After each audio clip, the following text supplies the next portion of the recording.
Yo, man, you heard what the problem child born to solve the problem, man. And if you tuned in right now, don't scroll the page, man. Let me tell you, don't scroll. I'm finna put you up on some game. Finna put you up on real sauce. That shit they try to play to the left and tell us was not right. Let me tell you, man, we all getting hip. We all becoming more aware and conscious. And this is the time for us to speak up. This is the time for all of us to come together and elevate. I was talking to my big cuz the other day, and he said that he wanted to invest more into learning the real history that we got for our past. And I got to looking around my community and was like, you know what? A lot of people get misled and deceived by the schools, get misled and deceived by our parents being indoctrinated, get misled and deceived by the media and the world around us today, to the point to where we don't even know where to go for the right knowledge. So it's like, let me take the time to just speak the things that I've been learning along my journey. And let me tell you, man, I've learned a lot, and I've seen that they don't they don't want us to find out, because they know they fucked up. They know they fucked up, but it's okay though. For the people that really want to break the matrix, for the people that really want to get out of this rat race, get out of this slavery mindset, this worker mindset, this worker bee mindset that they try to distill inside of all of society, for the people that really want to elevate away from that, who want to do better, and actually want to influence the world to change, man, I'm finna put you up on game, man. It's a lot of people like Billy Carson, a lot of people like Neil Tyson, a lot of people that's just out here really spitting game right now, bro. Trying to put y'all up on some shit. And I've been tapped in, and the more you look, man, I'm talking about Nikola Tesla, they all want to go back, and all this knowledge is coming from the same place, ancient Kemet. When you go back to ancient Kemet, it's a whole lot that a motherfucker could learn.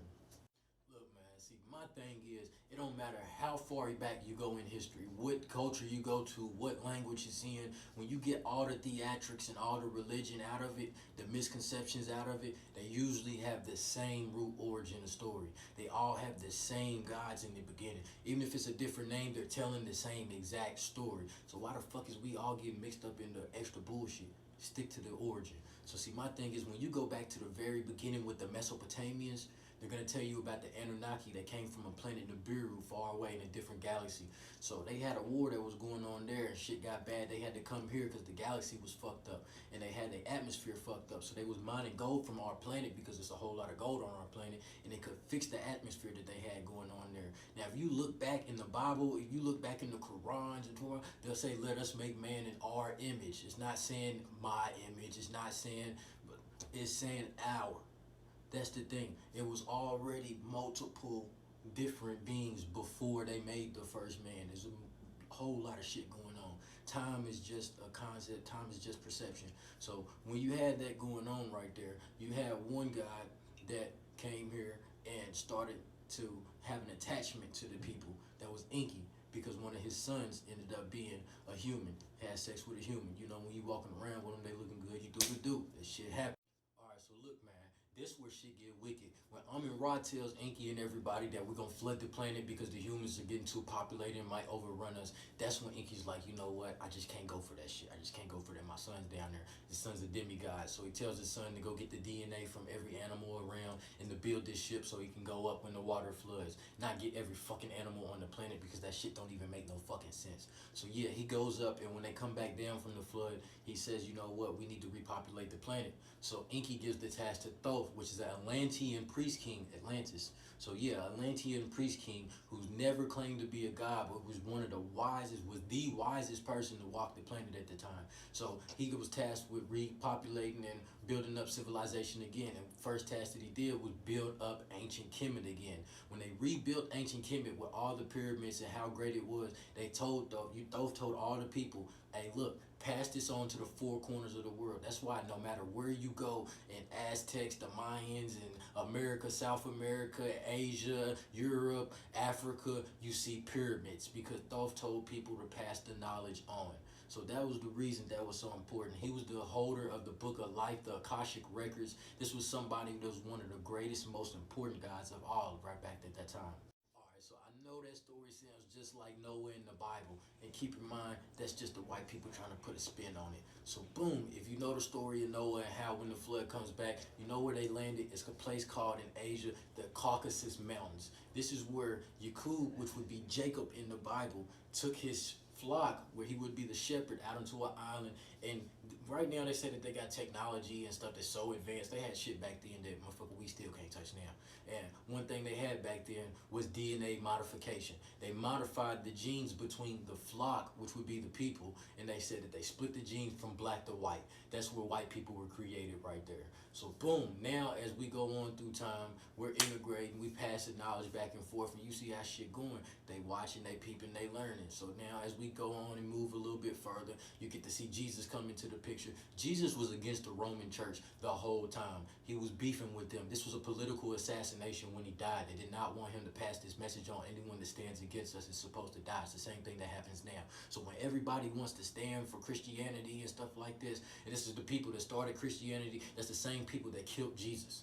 It's the same people that killed Jesus. When you look up Bishop Arius, who started over there and was actually preaching against them and was standing up against the Roman Catholic Church, he went against them so hard. He was in the book of motherfucking, what was the name of that book? People that died for Christ. But yeah, like when he went and stood against these people so hard, they tried to kick him out. They tried to ban him from being a bishop and all this shit. The heat got so bad that he had to run to Palestine.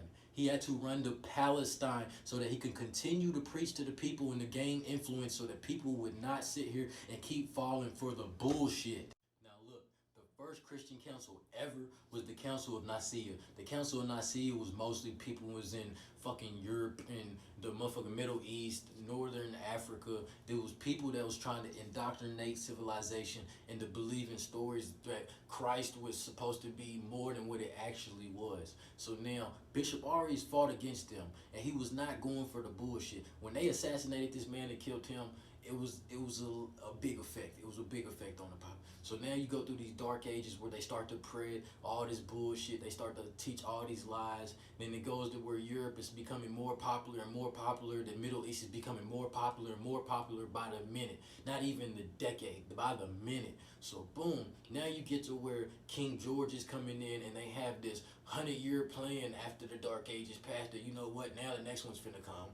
And this is what it is, the 100-year plan to where they come over here and take over America, because they sent Christopher Columbus and all these people to 1492 to go search. This is reconnaissance. This is military reconnaissance to see what the people were like over there. And what they did was they said, we're going to go over here, we're going to meet the people, we're going to become friendly with the people, we're going to attack the people by first deception, giving them sickness, giving them misinformation, them killing them off. So then when we finally do enslave them, we can make the people that are actually left work for us, and now we can profit off of them. Now, I ain't gonna lie, it went two different ways now. It went two different ways. You had the Africans that got brought over here to America, and you had the ones over in Haiti. If you heard about that French Revolution in Haiti, then you heard about what the fuck happened when they tried them peoples down there. Them peoples went to the swamps and did they voodoo with the alligators. They came back and fought all the French off, killed every Frenchman that was there, and kicked them out and sent them back to where they came from. So now that's why a lot of people speak French and speak all these extra different languages down there in Haiti. They came back up from down there into Florida where they had the Seminoles and stuff like that, and they fought in Florida and Alabama, Louisiana, and they fought their way up. The South called the North for help, and the North said that's not our problem.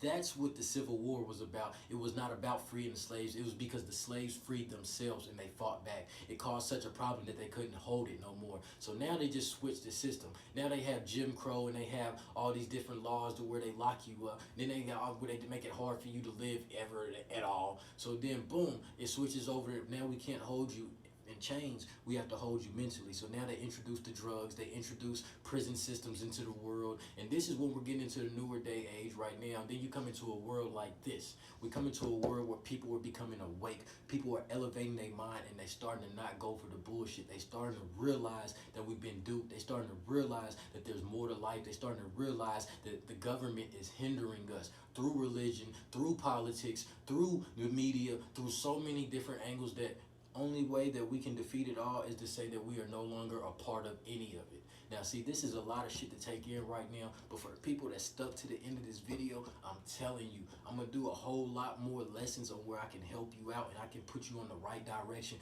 but I can't give you all the sauce. This takes somebody that actually wants to grow for themselves. I can't motivate you. I can lead you to water all day, but that don't mean that you're going to drink. If you appreciate what the fuck I'm doing for you, hey, look, man, I love you. I love everybody that loves me, and I appreciate everybody that supports me. Go tap in to www.problemchildprogressions.shop, shop on some merch, and I'm going to make me some more videos, and I'm going to put y'all up on more game, man. Let's